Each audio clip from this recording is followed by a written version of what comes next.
I'm Cameron O'Neill, Director for RIEDEL in the Asia Pacific region. I'm here today with Patrick from TechSound, which is one of our customers over in China. TechSound has previously done a lot of work with corporate customers, with music events, and now is moving into the exciting world of esports. So Patrick, coming from a corporate AV background, musical AV background, what are the main differences for an audio company or a technology company moving or thinking about moving into esports? Well, I would say the number one issue is player latency, and as well as how do we recreate an environment on a stage that is just as good, if not better than the environment that the pro players are used to training under. Yeah, because these games are all made as a solo experience, something to do in your home, not something that's going to be brought up onto a stage or onto a broadcast. And I think that adds an additional challenge, as we are required to throw the players into a state of isolation from, say, the audience or the commentators, which we call shoutcasters in the esports world. Yeah, and that would be even harder when you've got maybe a sport or an event, a game where you have a fog of war, something where you can't see the whole field, or you're in a first-person view where you can't necessarily see everyone else. You don't want to have interference from audience, do you? Absolutely, and I think that's what makes doing esports very interesting, because you have so many facets in the player and the audience's reality that do not necessarily exist in our reality.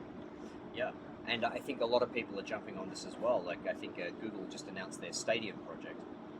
Yep, and what Google is trying to do is very similar to what Netflix did for television.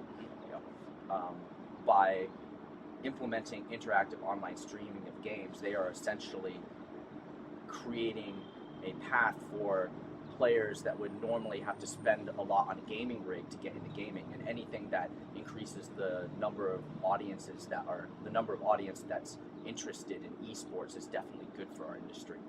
Yeah, I mean, if you think about soccer, I mean, all you need is a ball and some friends, and you can play the game. But at the moment, you need a really expensive computer if you want to play this at home and get to that pro level. So they're lowering the barrier to entry, really. Absolutely. It's like the industry is already disrupting itself. Only a couple of years in. I mean, you've already got the technologies like AR, VR, XR, augmented, virtual, and extended reality. Are they impacting your world?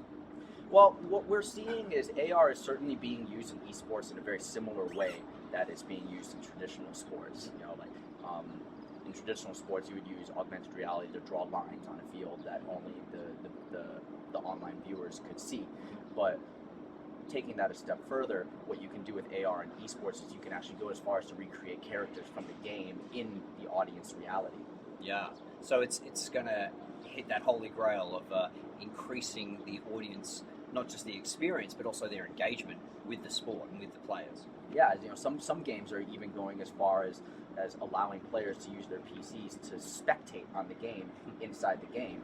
And this opens up the door for virtual reality as well as extended reality. And how do you further immerse the player into the sport? You become your own cameraman on the field of play. I mean, and with a point of view that you'd never get in let's call it a traditional sport. Yeah, cool. So, RIEDEL and TechSound, we've been partners for a couple of years now. We are definitely a more traditional broadcast manufacturer. How do you think those technologies work together, and what's the kind of advice for the technology manufacturers out there?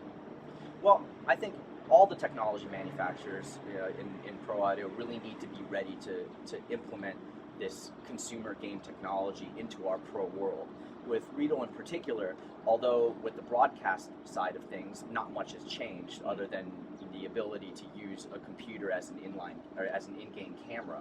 However, on the pro player side and on the audience immersion side, while we are currently using the equipment not how it may have intentionally been designed to be used, we would certainly be excited to see more products that are specifically designed for this application. Yeah, I mean, you said before, if we talk about that self-guided camera, I don't think it's flat screen and stereo sound is going to work there. You're probably going to want something else to enhance that experience. Yeah, to take that even a step further, the real question to ask is, what kind of products are going to be able to take, say, the HRTF audio from a game in a first-person shooter and translate that into spatial audio?